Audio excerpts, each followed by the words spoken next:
पारा शिक्षकों की नियमावली बनने में देरी हो रही है।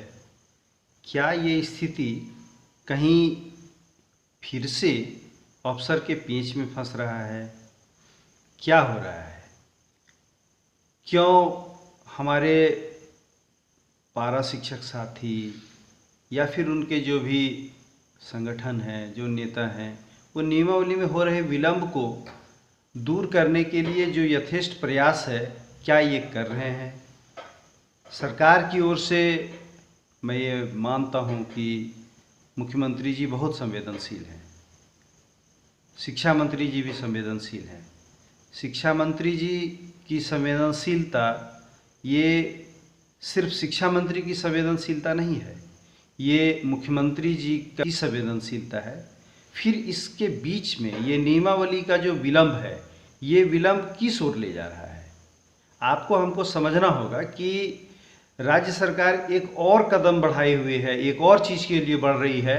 वो मैं पढ़कर आपको सुनाता हूँ, आप लोग सब लोग जान भी रहे हैं कि राज्य सरकार प्राथमिक व मध्य विद्यालयों में शिक्षकों के 71,000 पद सृजन की ओर बढ़ रही है। क्या होगा इसका इम्पैक्ट? ये लागू हो जाएगा, पद सृजन हो जाएगा तो कितना आमूलचूल परिवर्तन हो जाएगा। मैं अपने YouTube चैनल के कम्युनिटी सेक्शन में एक प्रश्न छोड़ा था, मैं लिख कर दिया था।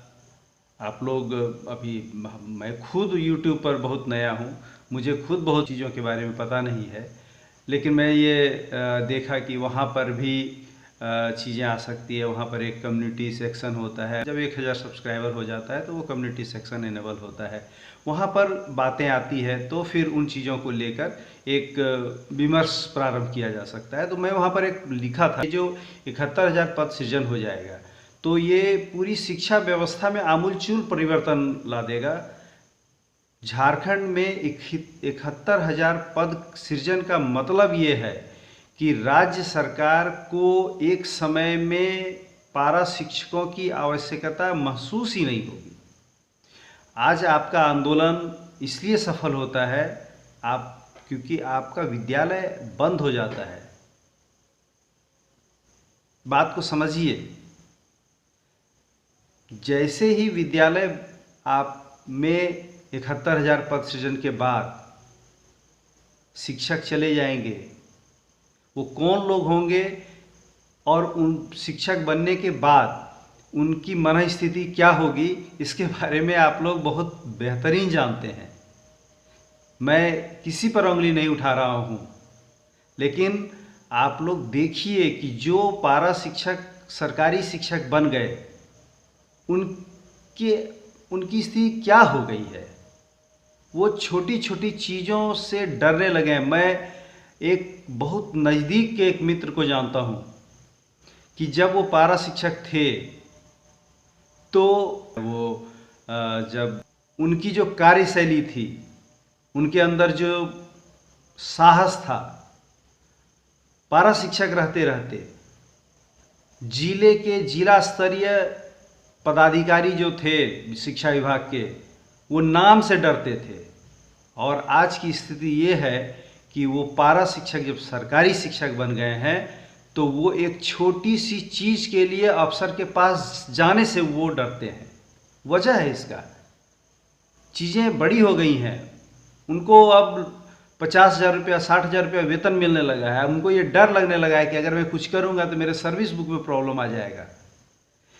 जो पारा शिक्षक इस तरह के पद सृजन के बाद सरकारी शिक्षक बन जाएंगे, हो सकता है क्या कि आपको, अभी मुझे ये पता नहीं है क्योंकि अभी ये जो नियोजित नियमावली आने की बात हो रही है, उसके बाद आपका 50% वो रिजर्वेशन रहेगा या नहीं रहेगा, अभी कुछ क्लियर नहीं है, लेकिन एक उम्मीद करता हूँ कि वो 50% रिजर्वेशन रहेगा। फिर क्या होगा? आप में से कुछ पारा शिक्षक अगर उस पद सृजन के बाद भी वहाँ चले जाएंगे, उस तरह से भी अगर सरकारी शिक्षक बन जाएंगे, जो कि एक क्लिष्ट प्रक्रिया है, लेकिन फिर भी अगर बन जाएंगे तो फिर क्या होगा? फिर ये होगा कि आपकी संख्या, जो पारा शिक्षक रह जाएंगे उनकी संख्या बहुत छोटी हो जाएगी, और वो छोटी संख्या को लेकर आप कोई आंदोलन नहीं कर पाइएगा। इसलिए पद सृजन अपने जगह पर है, वो एक अच्छी दिशा है, लेकिन उस अच्छी दिशा वो पूरे समग्र जो झारखंड की जो शिक्षा है उसके लिए वो बहुत बेहतरीन बात है कि हाँ ठीक है, बेरोजगार भी उसमें आ जाएंगे। लेकिन फिर पारा शिक्षक ने जो अपना जीवन झोंका है ये 18 वर्ष, उनका क्या होगा।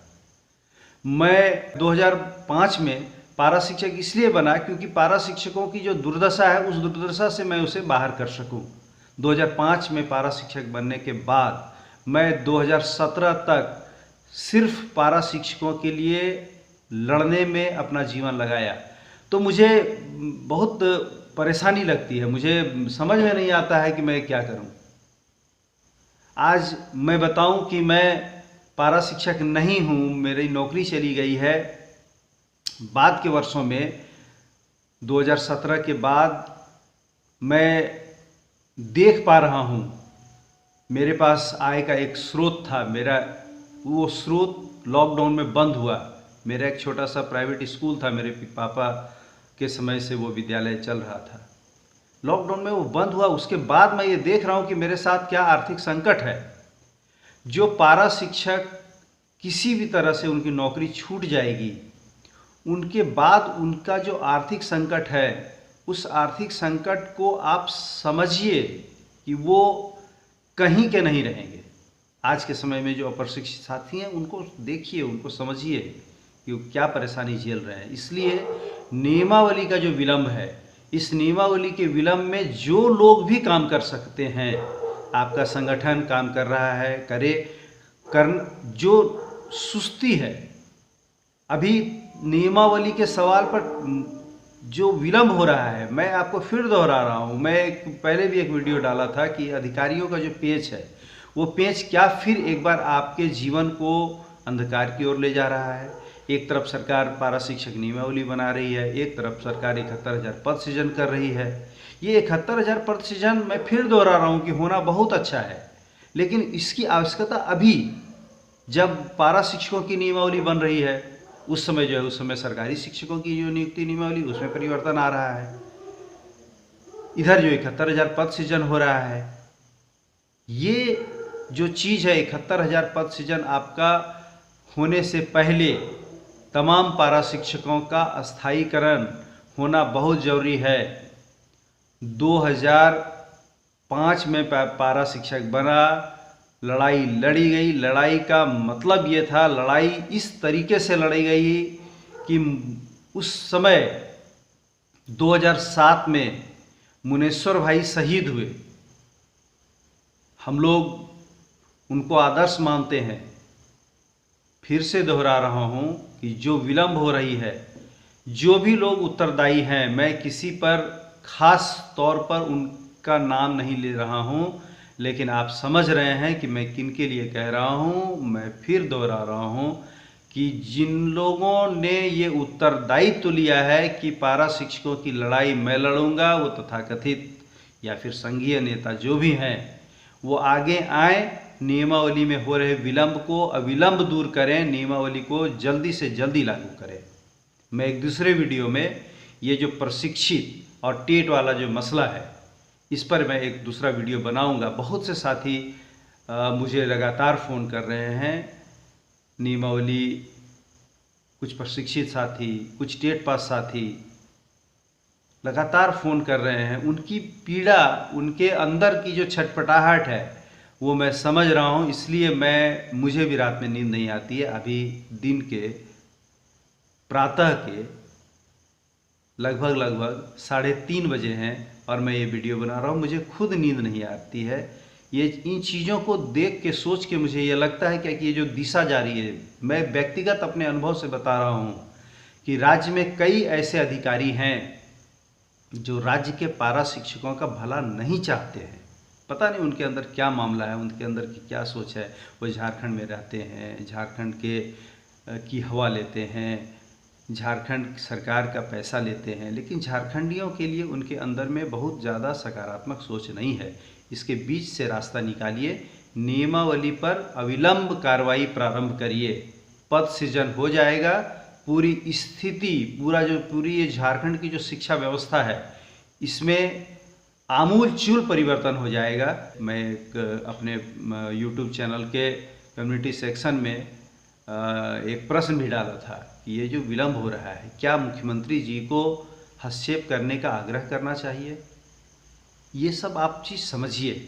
एक YouTube चैनल बनाया हूँ, आप लोग उसको सब्सक्राइब कर लीजिएगा, उसका नोटिफिकेशन बेल जो भी जिस तरह से भी ऑन होता है उसको ऑन कर लीजिएगा। मैं बार बार आपके व्हाट्सएप ग्रुप में वीडियो बनाया हूँ, इसकी सूचना लगातार नहीं दे पाऊँगा। जो लोग सब्सक्राइबर होंगे नोटिफिकेशन उनके पास चला जाएगा। मैं अगला वीडियो ये बताऊँगा उसमें कि ये जो प्रशिक्षित और अप्रशिक्षित का जो मसला है, ये जो टेट का जो मसला है, ये जाकर अगर किसी संघीय आधार पर फंस रहा है तो मैं ये बताऊं क्या कि मैं फिर से अगर आवश्यकता पड़ी तो पूरे राज्य का दौरा करूंगा और ये जो चीज़ें हैं नियमावली में जो भी अड़चन आएगी वो किसी भी अड़चन के खिलाफ पूरी ताकत से खड़ा होऊंगा और नियमावली इस साल लागू हो, क्योंकि आगामी वर्ष आपके लिए बहुत कठिन हो सकता है। आप इसका ध्यान जरूर रखिएगा। मैं एक बार पुनः आग्रह करता हूं कि जो भी सचेत लोग हैं वो लोग एक ईमानदारी से एक कोशिश में लग जाएं कि कैसे नियमावली बन जाए और राज्य के तमाम पारा शिक्षकों का भविष्य सुरक्षित हो, अंतिम पंक्ति के पारा शिक्षकों का भविष्य सुरक्षित हो। ये जरूर ध्यान रखिएगा। बहुत तेज़ी से आगे बढ़िए, पद सृजन हो जाएगा। मैं पुनः दोहरा रहा हूँ, मैं बार बार दोहरा रहा हूँ, ये बात रिपीट कर रहा हूँ, ये बोरिंग हो सकता है लेकिन मैं आपको बताऊं कि पद सृजन हो जाएगा तो स्थिति ऐसी बदलेगी कि वो आपके संभाले नहीं संभलेगी। इसका ध्यान रखिएगा।